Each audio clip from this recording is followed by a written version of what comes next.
Welcome to Jenny Eats the World. My name is Jenny, and this episode is for anyone who has ever skipped a meal, who has ever lied about a meal, who has ever looked in the mirror and wanted to change what they saw.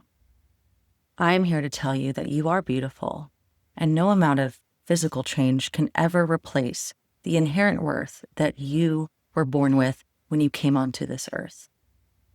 The fact that you have a body and a mind to listen to this right now is proof that you are a miracle. Remember that you started as a little seed, and in order to fulfill your humanly duties, you were required to grow. But sometimes some people, they're taught to stay small. They start to learn to not take up space. So today we are talking about anorexia, the disease of restriction, an all-pervasive issue that affects millions of people that will never be diagnosed. And I myself am one of them.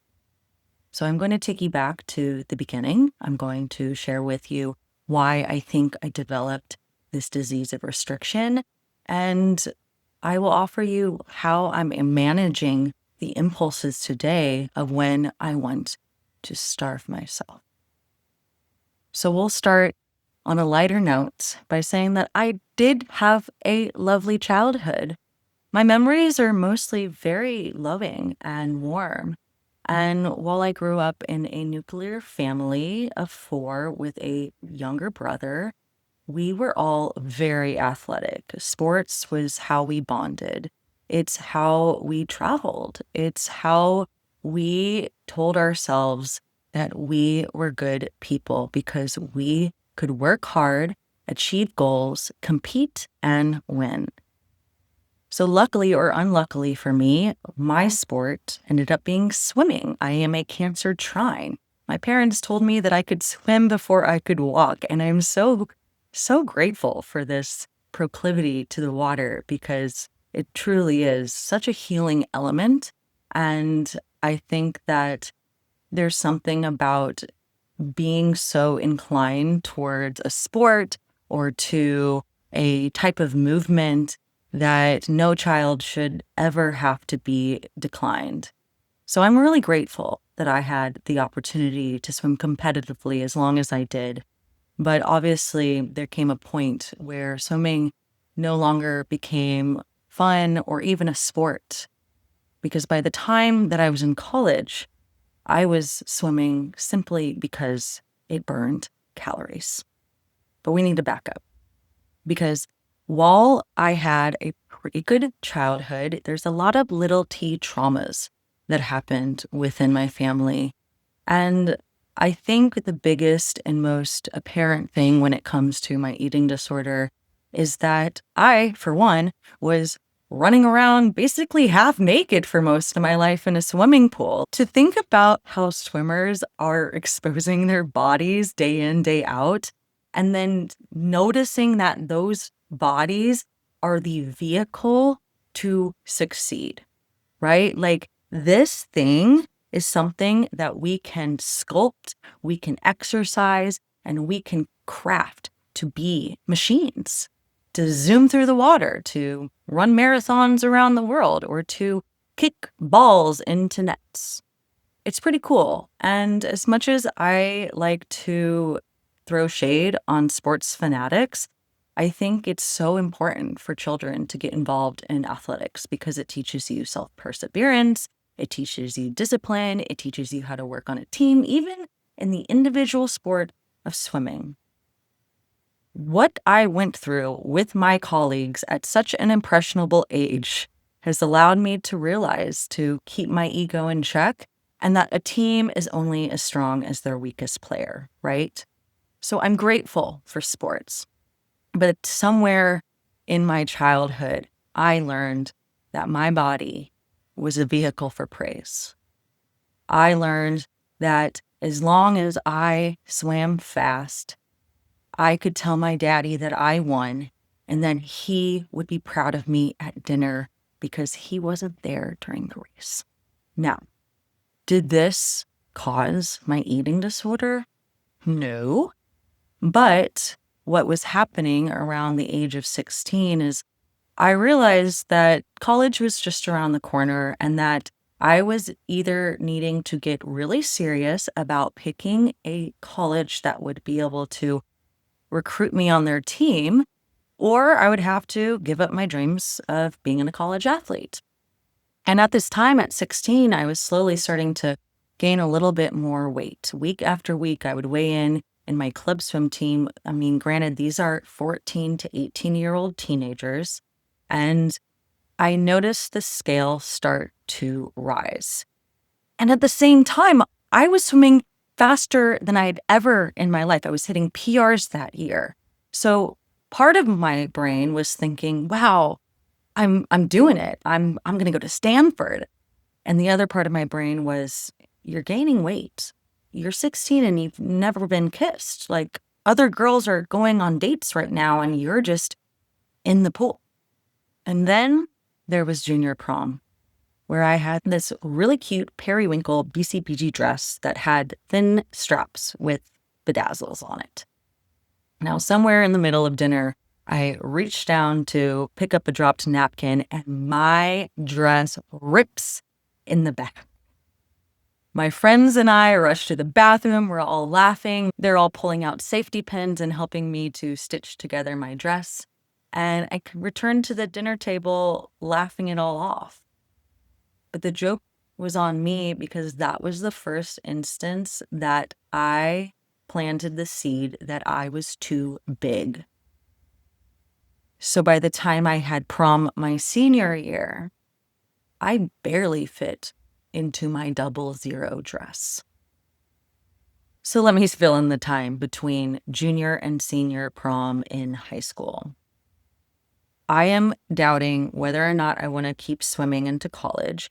I am realizing that I have feelings and hormones and would like to start dating boys, but no boy seems to be interested in me. I wonder if it's because I have broad swimmer shoulders. Another thought popped into my mind is that I don't really look like my friends and peers. They have these very wafy, long limbs, and I have these chunky, strong arms. And I just really started to see myself as this buff athlete. And I was starting to think maybe I wanted to go to college and be a sorority girl. And so I made this decision to sign on to Xavier University very early of senior year of high school. And while I did so, I completely cut my swim practice training in half, and I replaced the time in the pool with running on the pavement.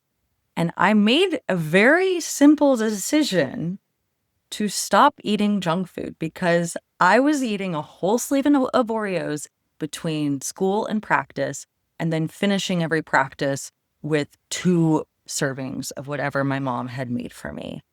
So just with that simple act of taking out fried foods and processed foods, I lost 20 pounds in 1 month in my senior year of high school. And for the first time in my life, people were talking to me. People that I never thought knew my name were talking to me. Boys were noticing me. And now I have a quote unquote boyfriend where really I would just go over to his place. We'd watch The Office and make out on his couch. But nonetheless, a guy thought I was cute. A guy thought I was hot. It must be because I lost weight, right? So after those 20 pounds, I went on spring break and finished that week getting my wisdom teeth pulled out. I had such bad complications after that surgery that I could not eat solid foods for a month, which was such a wonderful excuse for a girl who was starting to get addicted to restricting her foods. So another month goes by. I've lost another 10, 15 pounds. And now people are starting to notice.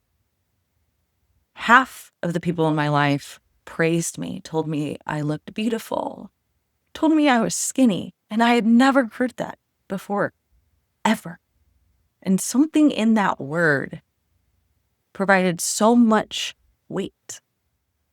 pun intended, that I could not give it up. I could not give up this newfound control, this newfound high of being seen as skinny. So in this period, I realized that control is power and skinny is power. And that as long as I stay skinny, I could have a sense of agency of where my life was going, because as a senior in high school, there's still a lot of doubt. I knew I was going to college. I knew I was going to have a swim team to be on. I knew I was going to have instant friends being on that team. But still, that doubt only creates more demand for control, which created this cycle of eating less and less and less, almost gamifying my calorie count. Now, this progressed into college. And during this time, my parents were starting to get very concerned.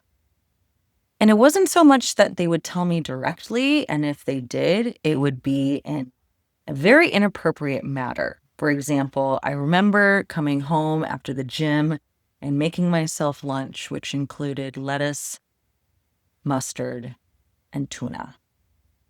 And my mom just started yelling at me, telling me I'm too skinny. And I'm sorry, Mom, if you're listening to this, I don't mean to throw you under the bus. And I know she did the best with what she knew, because she hadn't dealt with this kind of child before. But I think when it comes to approaching the people you love and showing their concern with their under eating is just by listening to what they have to say when you ask how they're doing. Truly, anorexics just need to have people around them, letting them know that they are seen, they are loved, they are fun to be around, and that their presence is worthy. Because if you approach an anorexic with criticism, they're only going to want to spiral into more control. That's exactly what happened with me. Anytime my mom commented on my weight or that my clothes were looking too loose, I used that as fuel. I used that as sustenance when dinner came around. Because if she was seeing the difference, then surely what I was doing was working. So my parents intervened with coaches, with counselors, with teachers. And it felt like once a year, I'd be called into some office and be told that I need to look at my eating. And this then put me into this camp of feeling like I'm not well and people are concerned about me, so I must be special, but I don't want the help, because getting help means getting healthy, and being healthy means you can't be underweight. At the beginning of my anorexic years, I had a lot of friends and family tell me that I didn't need to starve because I was already beautiful. As if we starve to become more beautiful. As if anorexia is a vanity disease. And that's simply not the case. The anorexia might start off as a goal to lose weight. We might slip in to a season of restriction, but the disease in itself has nothing to do with whether or not the person experiencing the anorexia perceives themselves as beautiful. We starve ourselves for control, but we also starve ourselves to simply disappear. It's like something in us forgets that we are meant to be here. We are meant to take up space. That's why God gave us shape and matter. We're not just consciousness floating around. Like, we are created of all of these beautiful cells so we can do something about it. And when you are anorexic, you're cutting off all of the creativity, all of the sexual energy, all of the connections that could be, because you are starting to shrivel. I think so much of this disease comes in tandem with isolation and wanting to close people off. I know and love many women who have struggled with starving themselves that also struggle to keep and maintain friends because we almost believe that we aren't deserving of having a lot. We don't want to be a lot. And that's why we stay small. So who is to blame? Is it our parents? Because somewhere in my early 20s, I had a therapist for one full session of whom I never saw again because without even asking me anything beforehand, assumed my mother was the culprit. And I assured the therapist that my mother has never mentioned anything about her body growing up. She barely wears makeup and she has such good relationships with food and her body. It blows my freaking mind. My father, on the other hand, is 40 years sober, thank God, or else I wouldn't be alive. So while my parents did warn me that I might inherit the gene of disease, and then told me that dad's alcoholism is manifesting as eating disorders in me, I think there's so many more layers that go into why someone might starve themselves. Because while my parents had mixed messages of the bodily form, on one hand, I was told I need to compete and win for your approval. And the other hand, it was like, eat everything off your plate, like you're a growing athlete. And they really praised me for my strength, There was a lot of really healthy messages growing up as an athlete, but at the same time, my body was my trophy. My body was my source of approval. So can we completely blame our parents? I mean, that would be nice, but I think you would be lacking a lot of accountability if you would just leave it at that. So in my notes here, I have Kate Moss and Paris Hilton. Now, obviously, Paris Hilton is a very lovely person and Kate might be as well, but I think these celebrities and the entire era of late 90s, early 2000s celebrity culture with paparazzi, with the advent of Instagram and social media, Tumblr pages, like all of the first wave of social media influx happened to us millennials. And while I can't even imagine what it's like to be a kid right now, it was still pretty novel for young minds to be looking at emaciated bodies on the screen. We can't just point our fingers at Paris and be like, you dumb skinny bitch. You just fucked up a whole generation of kids. Like, no, it's not her. It's not Kate's.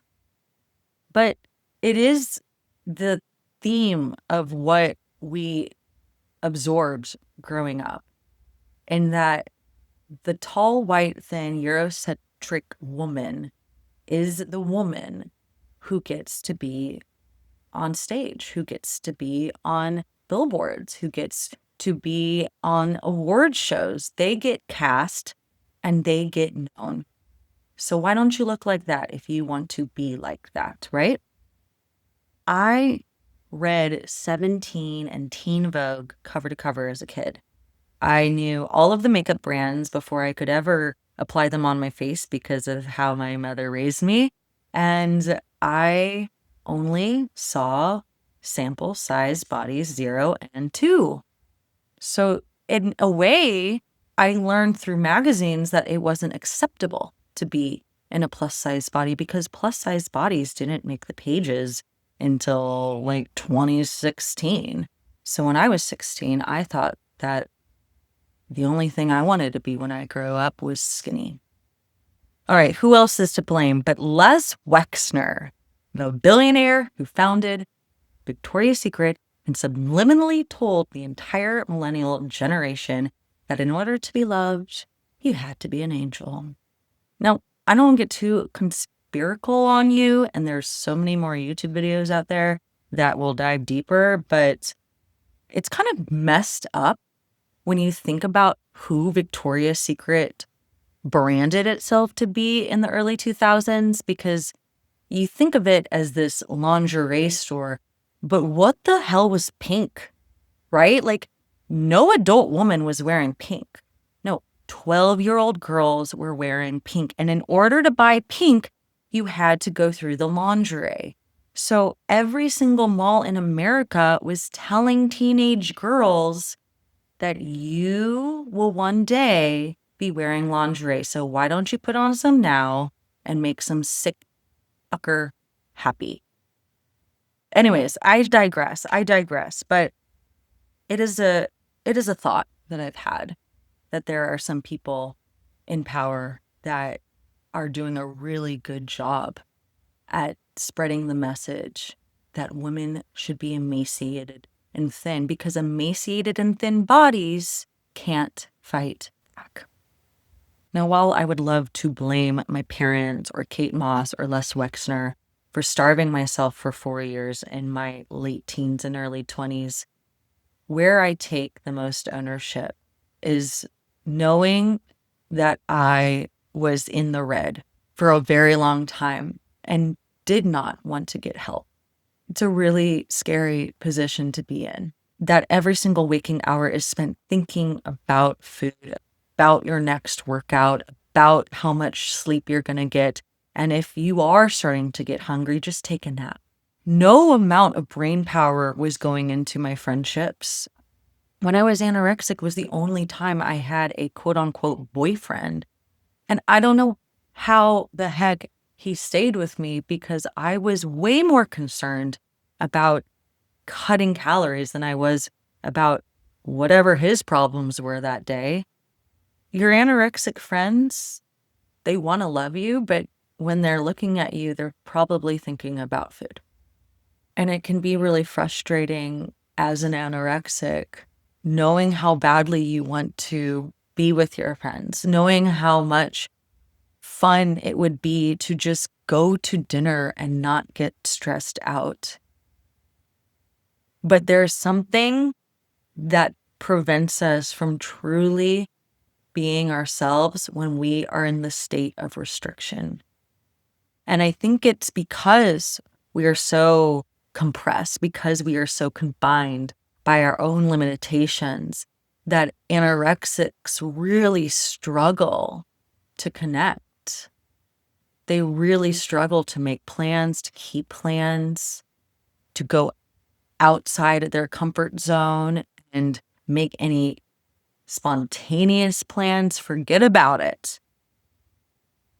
So if you are in a friendship or in a relationship or in a family with someone who is going through this restrictive era of their life, and what's unfortunate is sometimes people don't always get out of this era, is that you have to keep trying.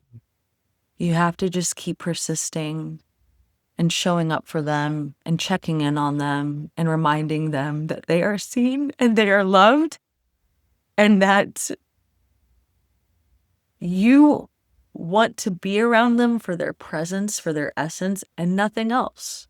I think the best way to comfort an anorexic is to just hang out with them and not talk about food or their weight. That's the quickest way to trigger and to make enemies with someone who's restricting, because they're aware. They're very aware. They're very smart. I feel like addicts are very smart and very sneaky when it comes to their food. So I want to lighten the load a little bit and talk about what can happen when you channel this energy into healing. Because while I won't be speaking about it on this episode, I unfortunately stayed in a restrictive phase for so long that I finally got hungry. And then that hunger took over, and all of the control that I had worked so hard to manage completely kicked my ass, and I became bulimic. I think that I could have mitigated so much of the binging and the purging if I had only gotten more help earlier in my anorexic years. I think that if I would have really taken advantage of the resources that my university gave me when my parents emailed my swim coach concerned about my weight, like if I really took those sessions seriously, then maybe I wouldn't have spent another 10 years binging and purging. And part of this episode is just to warn us what happens when we fall and swing to the other side of the pendulum on the scale of eating disorders. I also wish that in my anorexic years that I would have been a better friend. I know I made a lot of friends. I was one of those anorexics that actually was very social and drank a lot. But of course, drinking comes with a lot of calories, so that's where smoking weed came in really handy. But I really did miss out on a lot of dinners, a lot of lunches, because I didn't want to be pressured to be around fattier foods. Because surely I couldn't go to the Cheesecake Factory and order something that was under 400 calories, which is what I was allotting for my every meal. And even when I was hanging out with my friends, even when I was going to parties, I was always thinking about when I was going to work out next so I could burn all of this beer off. It was a full-time job. It was completely all-consuming. And I really hope that if you are listening to this struggling, that you are absolutely not alone. You are one of millions today that are fighting with their natural instincts. And so I can't end this episode without offering you hope and tools that I use to really cherish the body that I have now. So here's what I've done in the past year to really watch how I am talking about food, how I am acting around food, and how I am speaking to myself and my body. One big tip that you can do is to literally just touch yourself. I think we are so deprived of human touch. I know for me, like whenever someone touches my shoulder or gives me a hug, I get such a rush of endorphins because I'm just so not used to skin on skin contact. So if you're watching this right now, I'm just crossing my arms and holding my shoulders with my hands and just this X shape that I'm creating. So holding yourself and just doing alternative squeezes that will help you to activate your bilateral brain movements. This is a technique used in EDMR. This is so simple and so easy, and you can literally do it while standing in line for your coffee. And it doesn't look that weird, but it really does do something to your nervous system. And I'm not going to just use that buzzword lightly because I do believe that so much of my binging and purging and restriction is around where my internal thermometer is at in terms of my nervous system. Like, am I off the effing edge? And so I'm going to binge so I can feel a little grounded? Or am I so disconnected from reality? I'm up in the air and I don't need any food. Really feeling your body and imagining the weight of your bones and imagining all the fluids inside and every cell that works so hard to keep you alive. Getting granular about the miracle of your own skin is going to help you appreciate your body 1% more today. Obviously, yoga or other somatic practices are going to be extremely beneficial for people who are so out of touch with their body. And you don't even need to go into a class to practice. I mean, obviously there's YouTube videos, but just taking time to roll around on all fours, get on your back, do some twists, just experiment, get curious, try to tune out what you look like and really tune in to how you feel. So outside of somatic practices and movements, grounding yourself with walking, if it's possible, getting your bare feet into grass every day, it does wonders. This is all about feeling your body, feeling connected to your body, seeing your body as one with nature. It's woo-woo, but it works. Another thing that's helped me so much, and it's gonna sound so cheesy, but it's journaling. And I'm not talking about journaling what you ate. I'm not talking about writing down how you felt after every meal. I'm talking about dumping your thoughts and seeing what is in your head, noticing the tone that you use in your inner dialogue, and noticing how you can softly and gently edit it. Because for so many years, and sometimes these years were intermittent, I would treat myself like trash. And what was the most messed up is that I would be putting on makeup, getting ready to go out for the night, and talk to myself as if I had no reason or rhyme to be seen for that night. I was really cruel.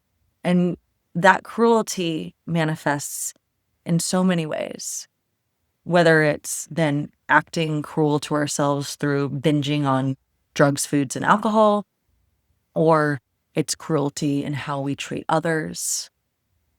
And of course, it's cruelty by how we feed or don't feed ourselves. So we must start to look at the things that we say to ourselves and notice, how does that differentiate to how you're speaking to others? It's such a wonderful piece of advice, which is try speaking to yourself like you would your best friend. You wouldn't tell your friend that she looks fat. You would never do that. Your friends deserve better. You deserve better. Of course, I'm going to advise that you meditate because pervasive, intrusive thoughts will kill you. So to be able to train the mind to focus on one object, be it the breath, be it a shining orb that's hovering over your head, or be it the future version of yourself that's standing right in front of you, who's healthy and glowing and knows that she is beautiful no matter what she weighs. Meditation allows you to really hone in on one thing, and slowly but surely all the noise will start to settle down. And my last tip, which is very similar to the one about how we talk to ourselves, is noticing how we're judging other people's bodies. Whether a bigger or smaller one than yours, every time you snark at someone else's physique, that snarkiness is going to come right back at you. And that might manifest in anger, in aggression, in depression, in stubbing your toe. So I challenge you to really notice how you're judging other people's appearances. And when you do, and it's okay when it happens, can you catch yourself? And can you ask yourself, is this thought true? Because if this person really did look so ugly, do you think that they chose to look that way? No. They probably spent some time and effort picking out their outfit today. They probably are on their way to some date or having a lot of fun with their friends. Like, they probably feel really good about themselves. You know what? I feel really good for them now too. And see what I just did? I just took something that was so mean and cruel, and then I just tried to workshop it into something beautiful and positive. And it's not that easy, but it is fun. And if it all sounds like too much work for you, I'll ask you this. Would you rather live in a reality where you're harping on everyone's appearance? Or would you rather work a little hard and drop your guard and see these beings as beautiful? When you look at everyone as a potentially incredible friend and deserving of love, life just lightens up. I really believe that the weight I've lost in the last year after relapsing with my binging and purging is due to the work I've done around judgment. The second a thought comes into my mind, I literally imagine it written in front of me. And then I take an eraser or a magic marker and I just scribble it out. And then I rethink something a lot nicer. So try it out. Next time you judge yourself, catch yourself, ask yourself, would I say this to my friend? Would I say this out loud? Would I say this thought in a caption of a selfie I would post on the internet? No. No. So why don't we try to blur the lines between our outer selves and our inner worlds? Because ultimately, they are one and the same. But we've created this facade that beauty is such an outward thing, but really it is an energetic expression of your true nature. And for those who are listening to this, you know how powerful and beautiful you are. You know that you deserve to take up space and that your voice must be heard. You have so much to share. You have so much to live for. And in the next meal you eat, I hope you take that bite, wishing that every human in the world could be fed with the love that you've been given. You've been listening to Jenny Eats the World. My name is Jenny, and I'm so grateful that you have been a part of my world today. Until next time, stay cool.